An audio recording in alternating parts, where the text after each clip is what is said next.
everybody has a story on how they got to the city rescue mission, and everyone is different.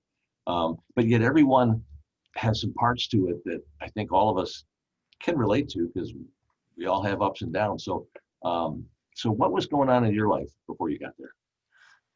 Well, taking a few years back, I was actually caring for my mother Mhm. who become very sick, and I had a house, but I decided to leave because I wanted to be with her, and because she got to where she just could not do it anymore on her own. And then, so I lived with her for a while. I took care of her, and then she got really sick one day, and she went to the hospital, and she never came home, Mm. and she passed away. And ever since then, it's just kind of been a bumpy road for me because, she was my rock. She was my everything, like Sure. she was always there for me. And whether I had my place or not, she was always there. So after that, it's just kind of been a bumpy road for me and my kids, like um, struggling with trying to find a job, being a single mom at the time. And because my husband left me 2 weeks after my mom passed away. Oh no. Yeah. Oh. So it's just been a struggle since then. And Mm. I stay with friends and family and in motels and stuff like that. And then I decided that I wanted to be closer to my fiance and my soon-to-be mother-in-law.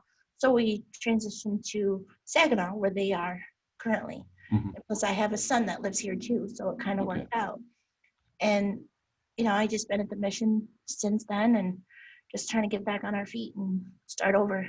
First of all, how did you find out about the rescue mission? Because obviously you moved here from somewhere else. So you probably didn't have, a whole lot of knowledge about Yeah, it what was was here. actually my fiance and his mother. They Mhm. had looked into places for me here, Okay. and they let me know what was going on. And I happened to give them a call one day, and they said they had rooms. So I was like, all right, well, I need a warm place to stay.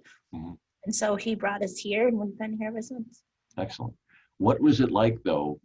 Because you've had a series of bumps right in a row, Hmm. and then all of a sudden you're knocking on the door of a place you've never been to.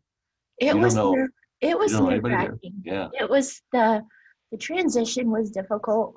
Not as much for me as it was my son, Hmm. because he's just not used to transitioning. Sure. So um, I tried to like not show so much that I was just like out of my comfort zone for him. Hmm. But after a little while, you just kind of get used to it.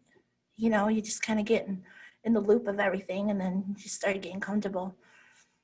What what was your first encounter with one of the staffers like? Because I'm sure you had an idea of what you thought it was going to be like, and then you meet somebody and you kind of learn what it's really going to be like. What was that like? Yeah, when I first did my intake, was with Miss Tamika, and she seemed very friendly and comforting. Mhm. So I had a good vibe from her. And I was like, and then I met a couple of other ones, and I just started getting good vibes. And I'm thinking, well, maybe this isn't as bad as I, imagined it would be. Because when you go from transitioning from one place to another, you always think the worst, Mhm. because you just don't know what to expect. And then when you get there and you kind of get that better vibe, I think that's where the comforting starts coming in. You start realizing that you have good people that are gonna listen to you and help you and be there for you when you need them. It took me a good month to be able to just come out of my shell, and because there was a lot of times where I would just stay in my room.